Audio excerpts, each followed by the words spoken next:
وہ آ رہا ہے مہینہ ربیع الاول، وہ مہینہ آیا ہمارے نبی اللہ کو، بتاؤ اس وقت خلافت پر کون آئے؟ حضرت ابو بکر آئے، اور حضرت سراقہ بوڑھے تھے، بھائی جوان تھے پہلے، اب بوڑھے ہو گئے۔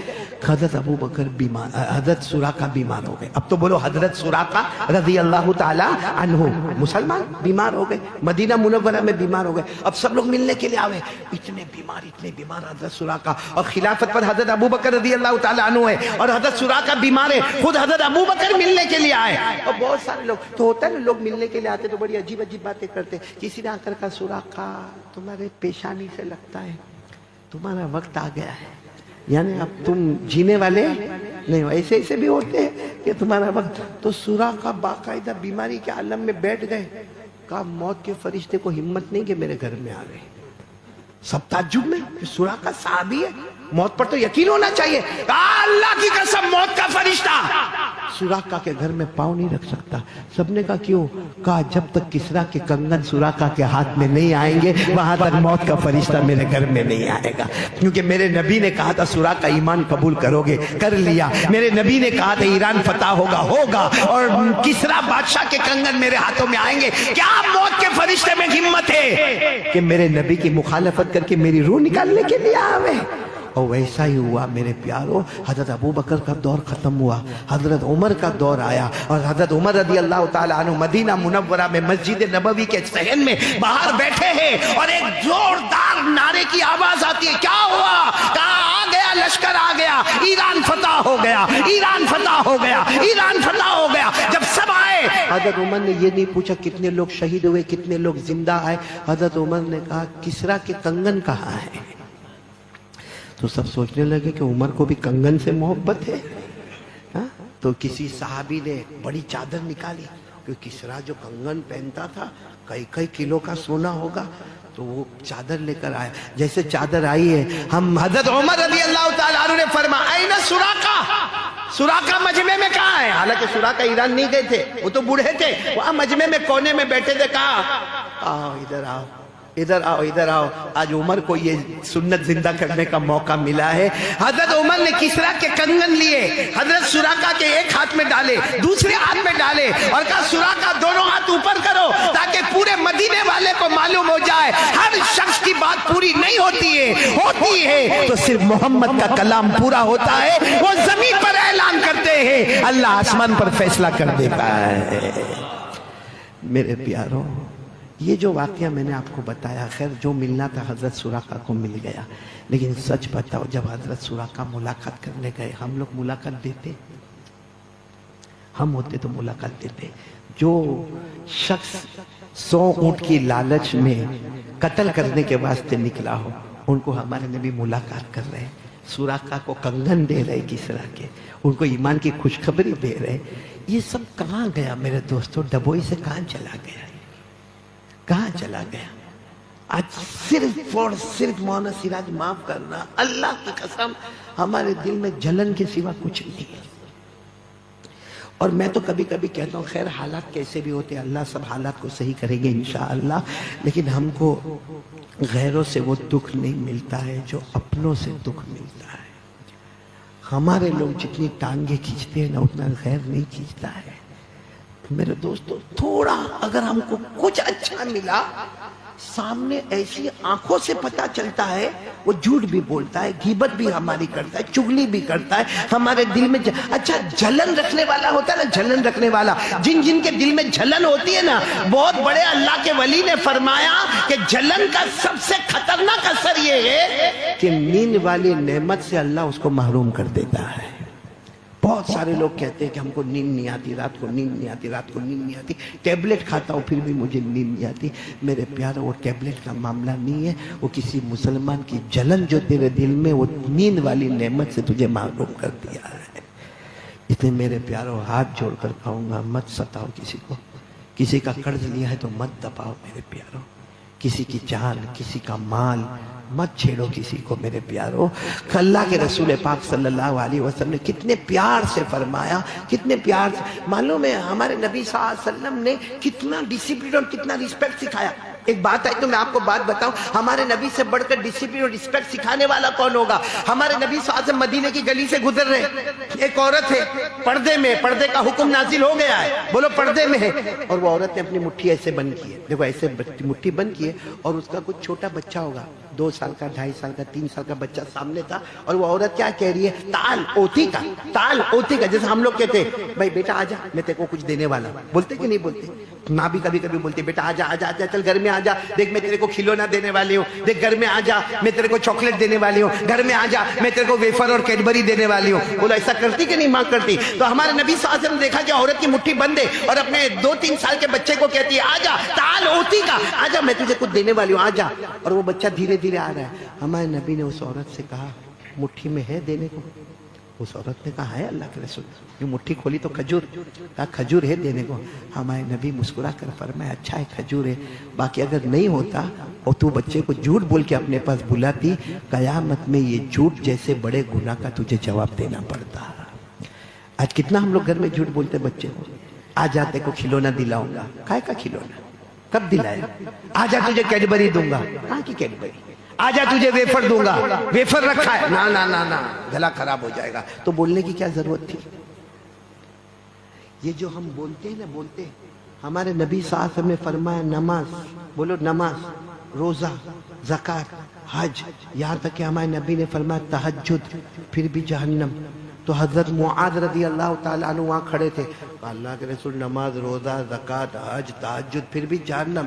ہمارے نبی نے فرمایا یہ زبان جو ہے نا زبان، یہ تمہیں جہنم میں لے کر چلی جائے گی، کہ تم جو بولتے ہو فرشتہ لکھتا ہے.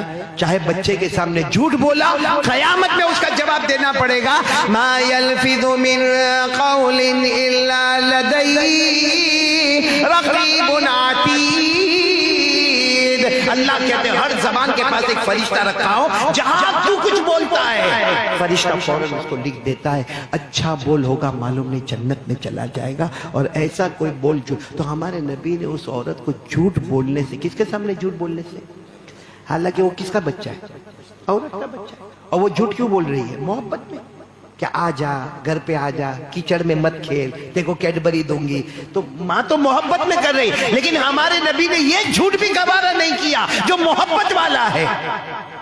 تو قرضے لے لے کے جھوٹ بولنے کا، 15,000 دے دے 10 دن کے بعد دوں گا، 2 سال ہو گئے نہیں دیتا. تیرا موبائل بدل گیا، تیرا شرٹ پینٹ اچھا آ گیا، تیرے گھر میں بیوی کا کپڑا اور سینڈل آ گئی، تیرے پاس گھر میں فرنیچر بدل گیا، لیکن سامنے والے کا 15,000 لٹکا ہوا ہے.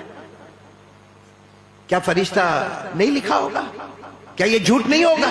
اور ہمارے نبی صلی اللہ علیہ وسلم نے تو یہاں تک فرمایا میرے امتیوں، میرے امت کے مردوں اور عورتوں، اگر تم نے کسی کا قرض لیا اور تمہارے پاس چکانے کو پیسے ہیں، پھر بھی تم نے چکایا نہیں اور مر گئے، ہمارے نبی فرماتے اللہ کی قسم میں ہوتا تو تیرے جنازے کی نماز بھی نہ پڑھایا ہوتا. اس لیے میرے پیاروں آج سے ارادہ کرو نا. آج بہت معلوم نہیں، میں سوچا تھا بہت کم دیر بیان کریں گے. 1 گھنٹہ ہو گیا؟ گھنٹہ نہیں ہوا پورا؟ ہو گیا نا 1 گھنٹہ بس ہو گیا بھائی، بہت ہو گیا. لیکن ایک بات آپ کو سناؤ. آج میاں بیوی میں جھگڑے ہو رہے ہیں، یہ بہت پتے کی بات کر رہا ہوں، ہو رہے نا میاں بیوی میں جھگڑے. ارے بولو نا، ہو رہے نا. اور کون کراتا ہے معلوم ہے؟ میاں بیوی نہیں، شوہر کی ماں جو اس کی ساس اور بیوی کی ماں.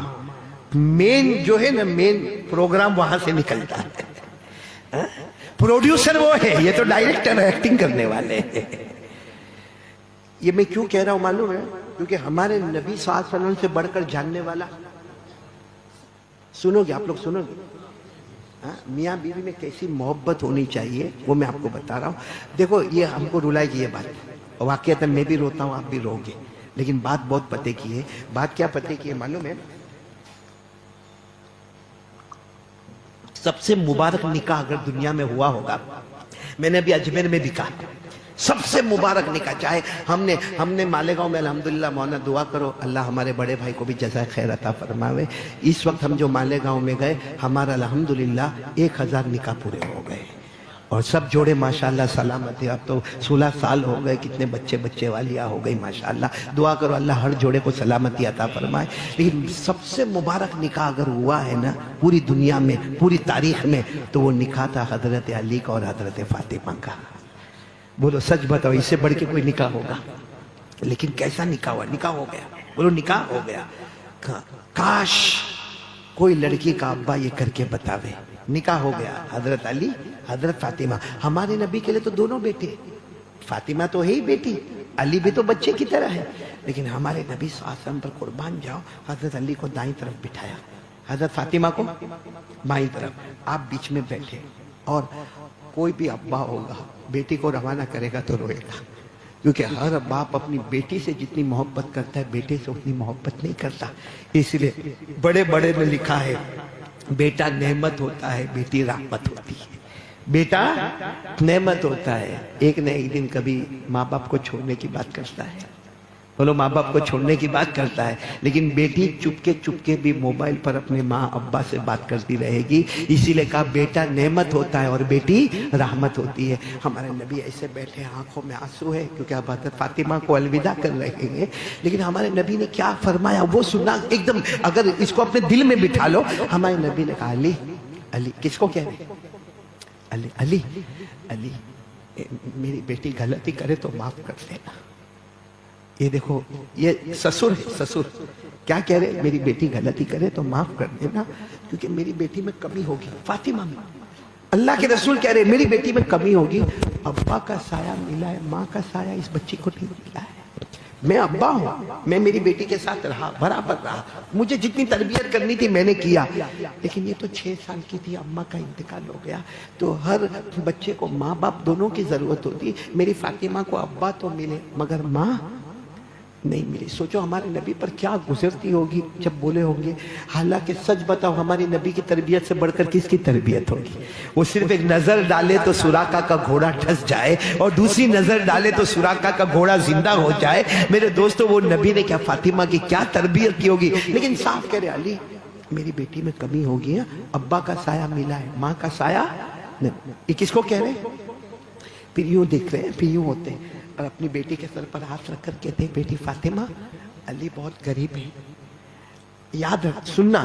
کہہ رہے بیٹی آج تک تجھے لوگ محمد کی بیٹی کہتے تھے نا, تجھے نبی کی بیٹی کہتے تھے نا, اب بدل گیا, آج سے تو علی کی بیوی بن گئی ہے. بولو سبحان اللہ. پہلے نمبر پر محمد کی بیٹی تھی, اب پہلے نمبر پر تو علی کی بیوی ہے, دوسرے نمبر پر تو محمد کی بیٹی ہے. اور پھر کیا کہا معلوم ہمارے نبی نے, فاطمہ علی بہت غریب ہے, کبھی علی کو تکلیف مت دینا. ایسی کوئی چیز مت مانگنا جس کی وجہ سے علی کو دوسروں کے پاس جانا پڑے اور ہاتھ پھیلانا پڑے. ملے تو کھا لینا, ملے تو شکر کرنا, نہ ملے تو صبر کرنا, مگر میرے علی کو کبھی تکلیف مت دینا, کیونکہ علی سے اللہ محبت کرتا ہے اور اللہ نے ان کا نام دیا ہے کہ میں تیرا شوہر ان کو بناؤں. اس لیے جو اللہ کی طرف سے منتخب ہوا اسے کبھی ستانا نہیں. یہ کہہ کر روتے روتے ہمارے نبی وہاں سے چلے گئے. بتاؤ کتنا اچھا, کچھ جملے کے اندر میاں بیوی کے اندر کتنی محبت پیدا کر کے ہمارے نبی چلے گئے. اور آپ کو معلوم ہے اب یہ سننا واقعہ, ایک دن حضرت علی جا رہے ہیں فجر کی نماز کے لیے, گھر میں فجر کی نماز کے لیے جا رہے ہیں. کہاں تک پہنچے؟ دروازے تک پہنچے اور دھڑس سے آواز آئی. بھائی گھر میں آواز آوے تو آدمی چوک جاتا. حضرت علی پیچھے مڑ کر دیکھے تو مصلی پر فاطمہ بے ہوش ہو کر گری ہے. کون؟ فاطمہ. حضرت علی دوڑے آئے, فاطمہ کو یوں اپنے گود میں رکھا اور ہلانے لگے, پانی چھڑکنے لگے. تو فاطمہ تھوڑی دیر میں ہوش میں آئی, کہا نہیں آپ نماز کو جاؤ. لیکن فاطمہ تو بے ہوش کی ہو گئی. بہت دیر کے بعد فاطمہ نے کہا 3 دن ہو گئے میں نے کھانا نہیں کھایا ہے. تو حضرت علی نے کیا کہا, میں تو گھر میں آتا ہوں, تم مجھے کھانا دیتی ہو, میں کھا لیتا ہوں, تم تو بتاتی نہیں ہو کہ تم نے کھانا نہیں کھایا. کہا گھر میں ایک ہی کا تو کھانا ہوتا ہے, اور میرے ابا نے کہا تھا علی کو تکلیف مت دینا, اس لیے میں کھانا تمہیں دیتی ہوں تاکہ شکر تم ادا کرو, میں بھوکی رہتی ہوں, صبر میں کرتی رہوں گی. لیکن آج معلوم نہیں کیا ہوا, چکر آ گئی اور میں گر گئی. حضرت علی گئے, کون سی نماز کے لیے گئے, لیکن حضرت علی کیا سوچ رہے معلوم, اب سوچ سننا کہ میں نماز پڑھوں گا, فجر کی نماز کے بعد میرے نبی کی عادت ہے اپنی بیٹی کو ملنے آتے ہیں. اب فجر کی نماز کے بعد میرے نبی آئیں گے اور فاطمہ سنائیں گی آج میں کیا ہو گئی تھی.